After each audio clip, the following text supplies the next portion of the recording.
A lot of the times in math, we are on the lookout for shortcuts to help make the work easier so that we don't have to do so much work.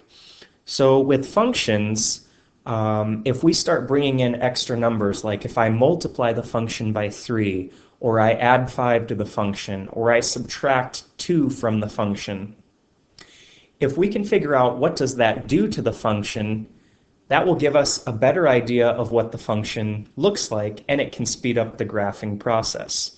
So it turns out there are these things called transformations, and that is what this lesson is going to focus around, are these transformations.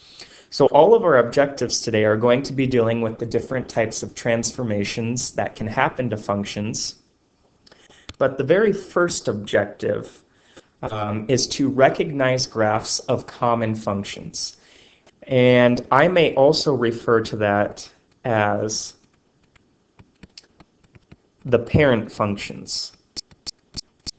Or think of these as the originals. Before any extra multiplying or adding or subtracting is done, these are like the bare bone functions. So on D2L, I have a document attached under Unit 3, and it's called Parent Functions. You might want to print this out. It's a list of some of the more common parent functions and what they look like.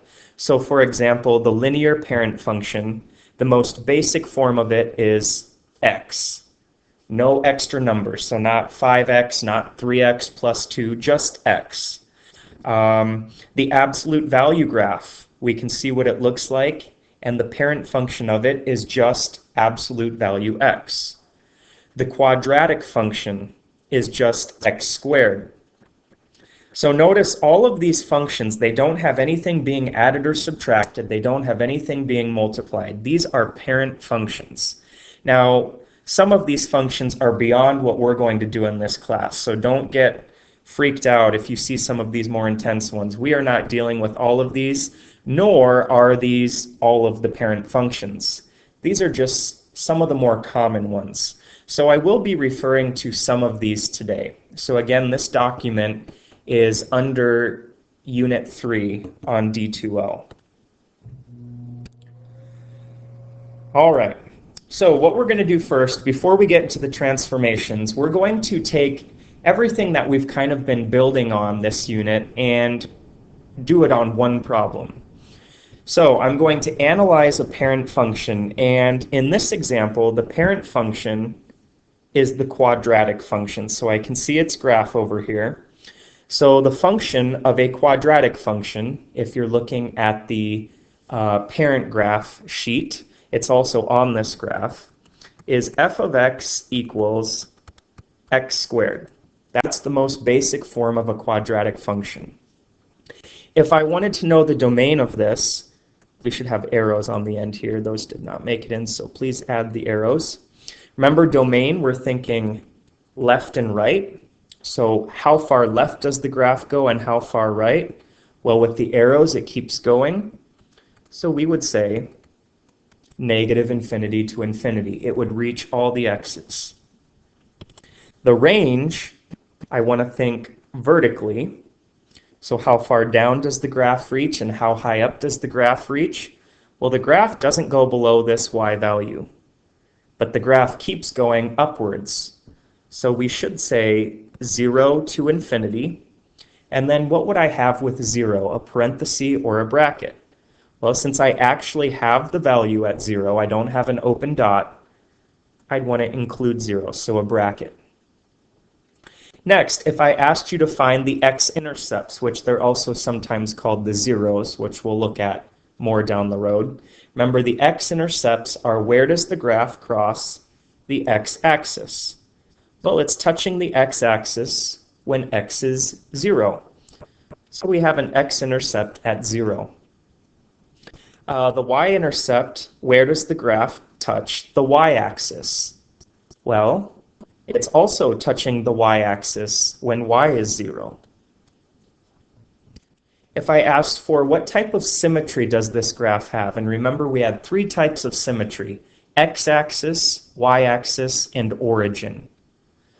Well, since this graph is a mirror image over the y-axis, It has y-axis symmetry. Now a bit of a memory check here. We talked about a function could be even or odd. What type went with y-axis symmetry? Was it even or was it odd? You should say it would be classified as an even function. Remember, another way to know that, all the exponents in this parent function were even. So that's why it's classified as even. And then the last thing I want to look at are our increasing, constant, and decreasing intervals. And remember, when we do these, we look left to right. It's like I'm traveling on the graph from the left, and here's my wall. Once I pass this yellow line, I start to go up. So I was decreasing, and now we're going to write that as an interval. So from what x to what x was I decreasing? You should say from negative infinity until x was 0. Remember, it's the x's we use when we do that. After this yellow wall, the graph starts to increase again. So we would say from where x is 0 onwards, the graph is going up. There is never a spot where the graph is constant. So all of these pieces we've kind of dealt with in one section or another, and now we're starting to bring them all together. And the purpose of all of this is to give me more information about a function, because the more I know about it, the more I can use it and apply it to other situations. But now let's look at the main focus today, transformations of functions themselves. So one type of transformation that can happen is called a shift. I can shift the graph. So I want you to literally think, when you see shift, we are simply going to slide the graph somewhere. There are 4 ways I can slide the graph. If I'm thinking of sliding it vertically, that means I'm either going to slide the graph up or down. Those are my 2 options vertically.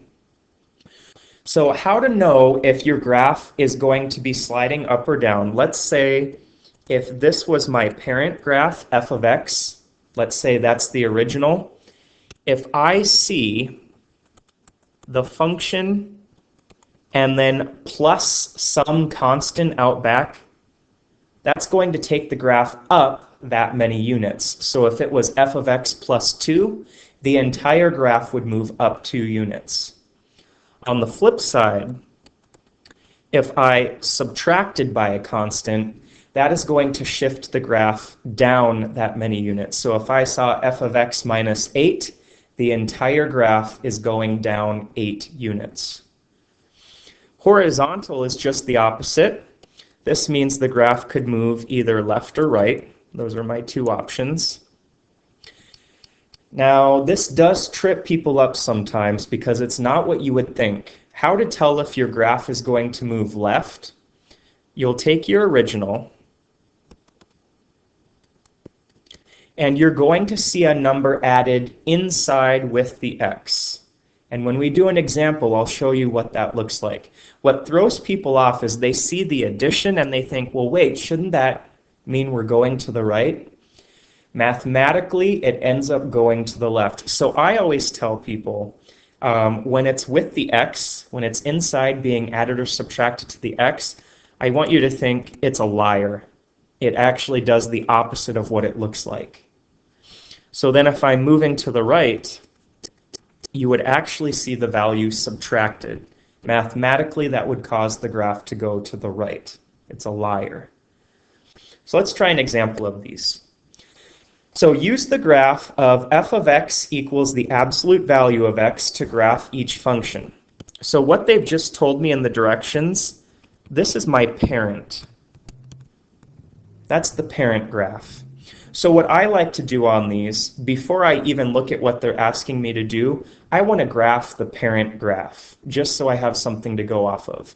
So if we were to look at that parent sheet, the graph of absolute value x looks like this.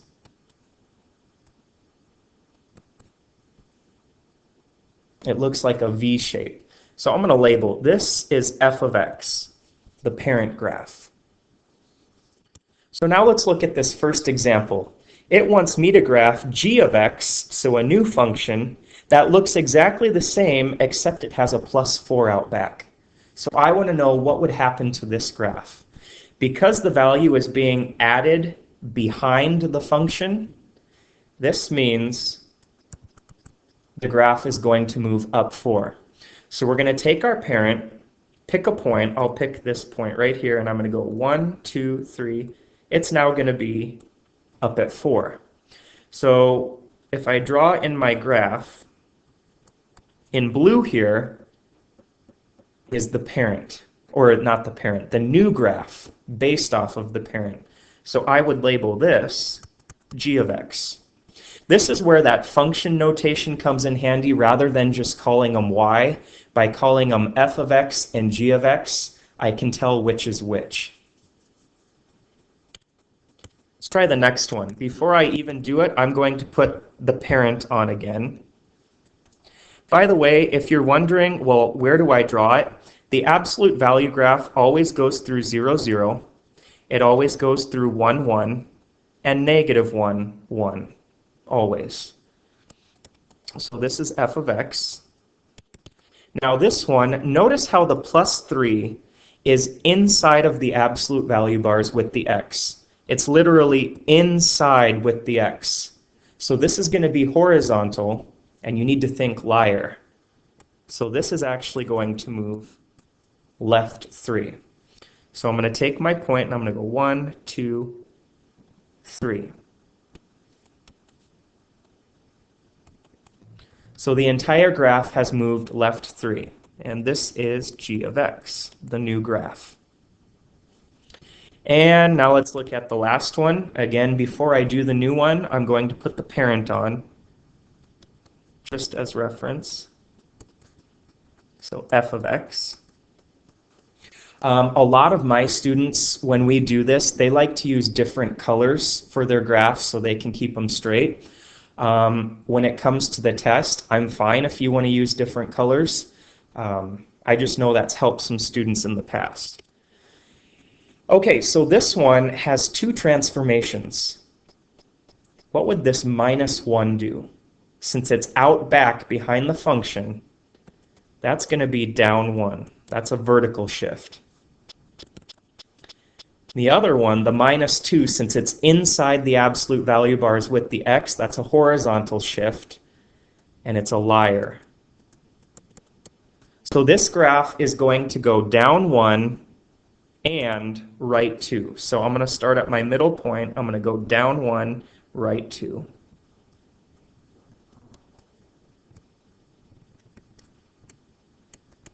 So there would be g of x. Down 1, right 2. All right, the next type of transformation are the reflections. And when you see a reflection, I want you to think flip. The graph is going to flip-flop somehow. There's two ways the graph can reflect. We can either reflect over the x-axis or the y-axis. If you're going to flip over the x-axis, what you're going to see, if f of x is the original, you're going to see a negative in front of the function. If I'm going to reflect over the y-axis, you're going to see a negative inside with the x. And a lot of people get confused by that because it seems like it should be the opposite. But if you think about it, if I want to reflect over the y-axis, if I had a point over here at x equals negative 5, to move it across the y-axis, the x would have to turn opposite. So it does make sense when you think about it. So look at this example. Describe how the graphs of f of x equals x squared and g of x are related, then write an equation. So this guy, this f of x equals x squared, that's the parent, the original. G of x is the new one. So if you look at this graph they gave me, that is already the transformed function. So I'm going to, as reference, I'm going to graph the parent first. So if you look at that parent sheet, x squared, goes through 0, 0, 1, 1, and negative 1, 1.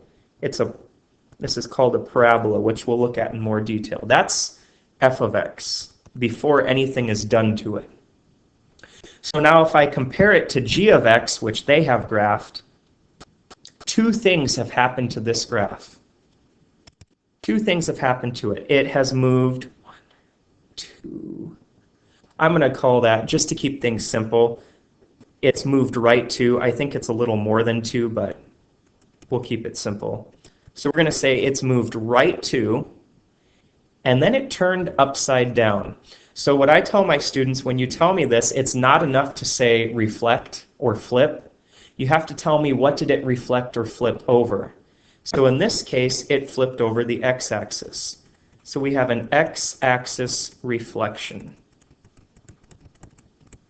So now I'm going to take that information and I'm actually going to write the equation for g of x.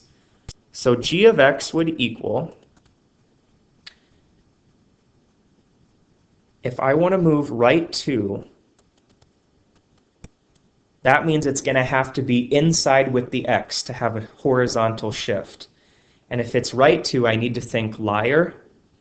So you would actually see x minus 2 and then the whole quantity squared. And then to indicate that the entire thing flipped upside down, look up here. If I want an x-axis reflection, a negative goes out front.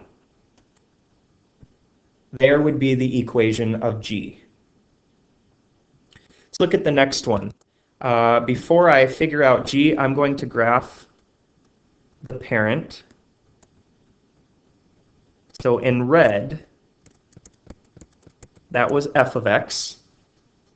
And so now if I look at what happened, two things happened to it. You should notice g of x is upside down. So we have another x-axis reflection. And if you think about it, I'll draw it in here. I don't want to make too much of a mess. If my red graph turned upside down, it would have looked like this in yellow. But then it moved where? Well, it moved up 2. So this graph is also moved up 2. So now I want to write my equation. So g of x equals, if I want to indicate up 2, remember the vertical shift has to just happen out back behind the function. So I would have x squared plus 2. The 2's just out back. And then for the x-axis reflection, a negative in front.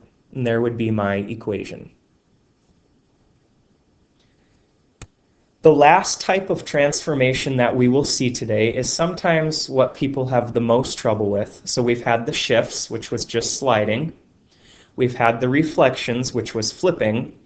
And these last ones, what they end up doing to the graph, we can either stretch it or shrink it.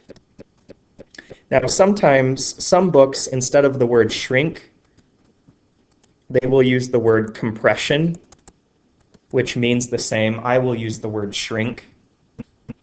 So basically, we can either make the graph fatter or skinnier. And we can do this vertical or horizontal.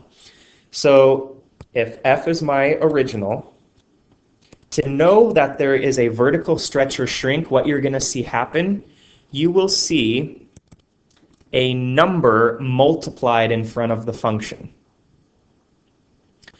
So if that number being multiplied is greater than 1, the graph is going to get vertically stretched. Think about it, it makes sense. If I had f of x and then I did 5 times f of x, the graph would be 5 times as tall. If the number I'm multiplying by is in between 0 and 1, that is going to vertically squish the graph. Now you might say, why don't they just say less is 1? Why is that 0 in there? Well, they're avoiding the negatives because if a negative appears, that's a reflection, which is a different transformation. So the horizontal stretch or shrink is going to work almost identical, except the number is going to be multiplied with the x, inside with the x. And it's the exact opposite. A horizontal shrink, the number will be bigger than 1. A horizontal stretch, the number will be under 1. And that really throws people. But example, let me show you what I mean by this. So if, let's say I had my good old parabola. If I took that red graph and pretend like I'm vertically stretching it, think of taffy, I'm pulling on it vertically, what I would probably see is something like this. Let's use a different color. Okay, it's like I vertically stretched it out. It got skinnier. So notice, as I vertically stretched it, that's the same thing as a horizontal shrink, right? It's like it sucked itself inwards horizontally. So a vertical stretch is the same thing as a horizontal shrink. A vertical shrink, so if I took my graph, my original, and this time I vertically shrunk it, so think I'm pushing down on it. So maybe it ended up looking like this. I'm flattening it, pushing down on it. That's the same thing as a horizontal stretch. Think of like when old ladies see little kids and they just want to pull on their cheeks. I'm pulling it, making it fatter. So when you think about it, it makes sense that they're opposite. So just know a vertical stretch is the same thing as a horizontal shrink and vice versa. Let's try one of these. So identify the parent function and describe how they're related, and then graph them. So g of x has already been transformed, 1/2 x cubed. I want to know, what was the original? What did f of x look like before anything was done to it? Well, if I take away the extra constant, the 1/2, what's left is the cubic function, and that is a parent function. Again, if you're looking at that parent sheet, this is one of them. So that's the original. So now if I want you to tell me, describe how they are related, I want to know what happened to it. So they multiplied by a 1/2 out front.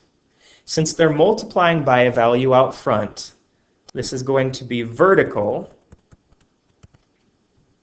And since that number is smaller than 1, this is a vertical shrink of 1/2.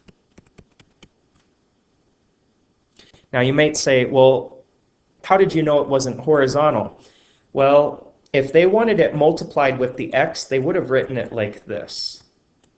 They will make it very clear that it's inside with the x. Otherwise, it's sitting out front. So now let's graph this. Let's graph the parent first. So x cubed, that graph, if you're looking at your parent sheet, it goes through 0, 0. It goes through 1, 1.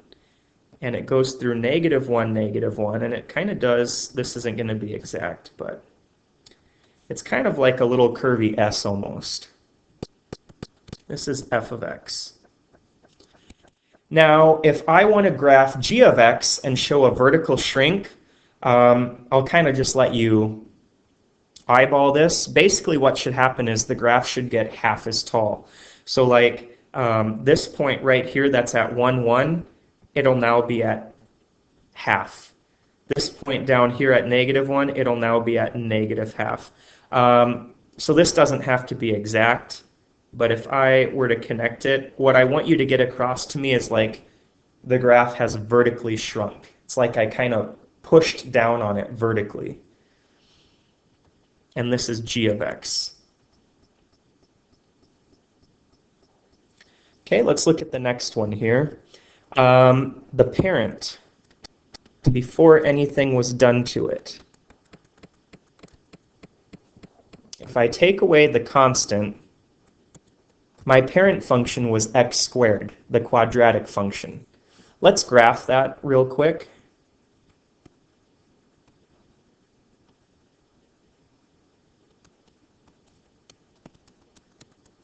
Okay, so that's f of x. And now let's figure out what's happened to it.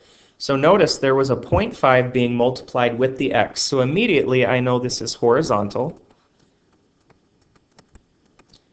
And since the number is less than 1, it's a horizontal stretch. So what I should see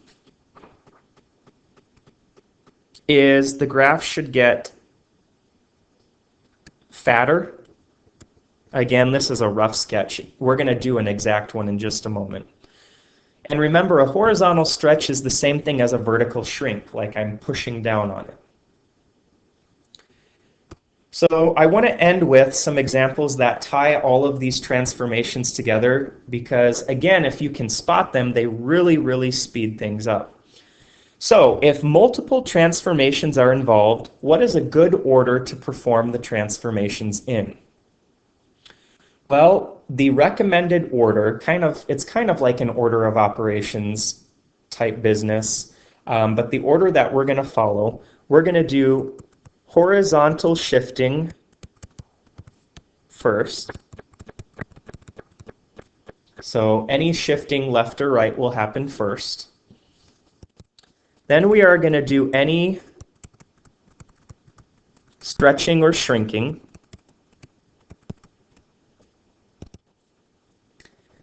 Then we are going to do any reflecting. And we're going to end with any vertical shifting. That's the order that we will follow when we perform these. All right. So g is related to one of the parent functions, and then they give me g of x. Identify the parent function. So f of x equals, I want to know if I strip away all of these extra numbers, what is the bare bones function, the original function?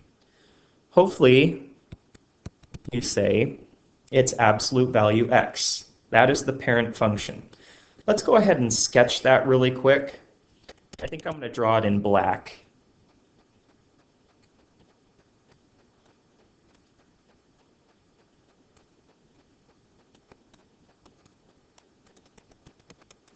That's f of x. Part B says, describe the sequence of transformations. So this is where I want you to tell me all of the transformations involved, and I'll tell you there's 4 of them. Let's first talk about what does the minus 4 do? Since it's out back behind the function, that's a vertical shift down 4. You don't have to say vertical shift. I'm fine if you say down 4. Now let's do, what does the minus 1 do inside with the x? Since it's being subtracted inside with the x, this is going to be a horizontal shift, and it's a liar. So this is right 1. Now let's do where people mess up is the negative 2. I'll tell you the negative and the 2 are 2 separate transformations. Let's do the negative first. Since the negative is out front, that is an x-axis reflection.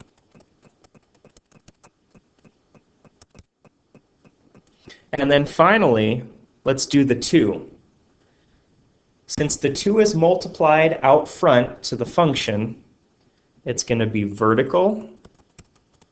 And since 2 is bigger than 1, it's a vertical stretch. Again, you're ignoring the negative. The negative is for the reflection. So there are 4 things happening to this graph. All right, so let's follow the order that we just wrote down before this example. The first thing I want to do is the horizontal shifting. So right 1. I'll do this in blue. I'll match my colors. So I'm going to move every point right 1. Oh, that was not good.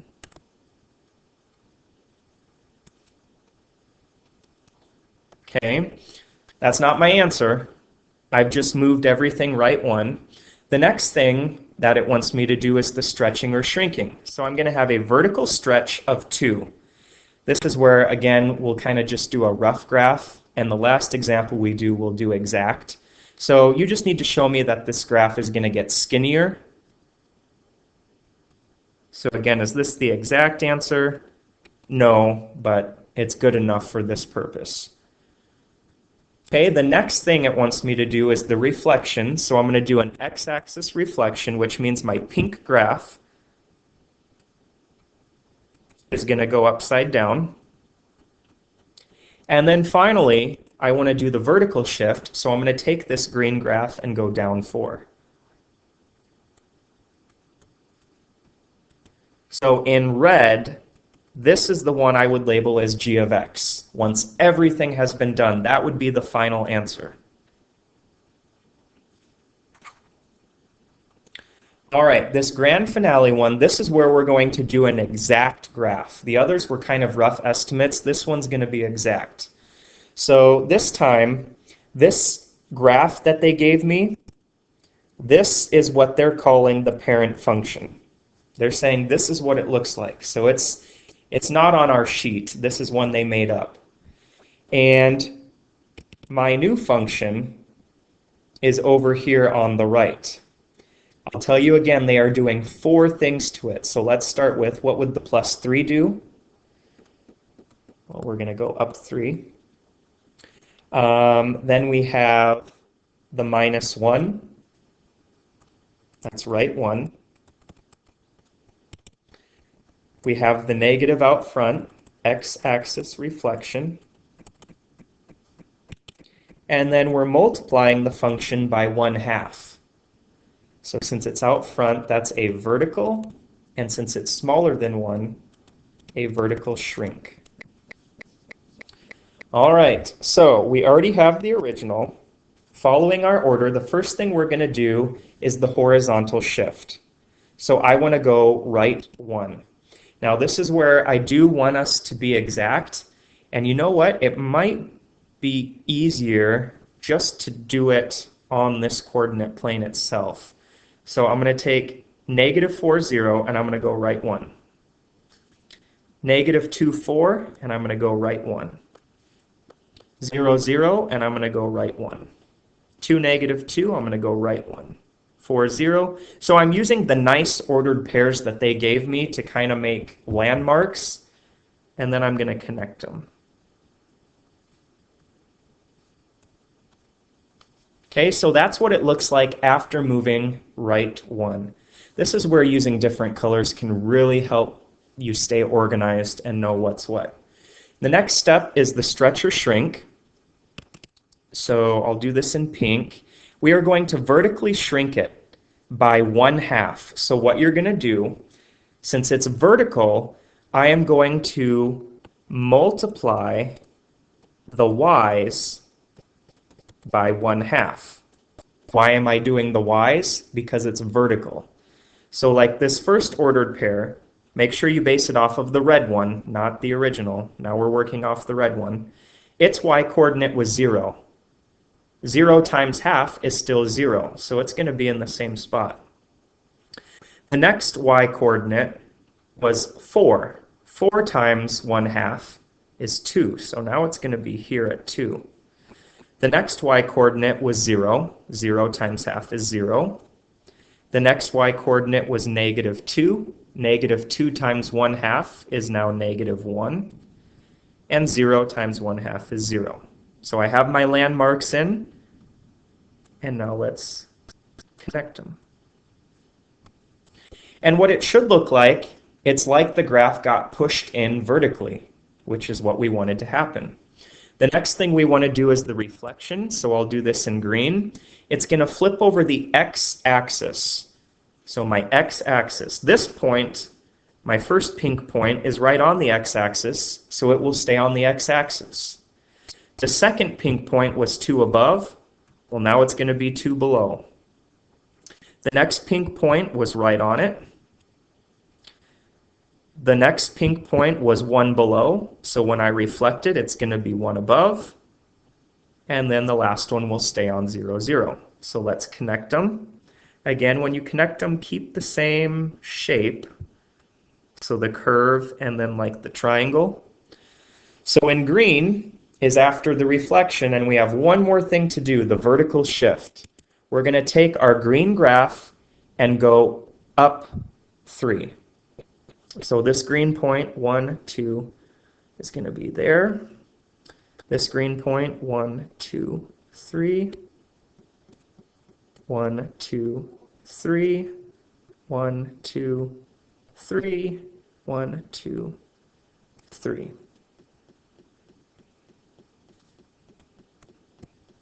So in blue would be my final answer. So I'm going to put it over here. -3, 1, 2, 3. -1, 1. 1, comma, 3. 3, comma, 4. And 5, comma, 3. That is the answer. That is the final graph. What I have also attached on D2L under Unit 3 is graph paper. So if you like sketching this out one at a time, you will find a copy of graph paper there.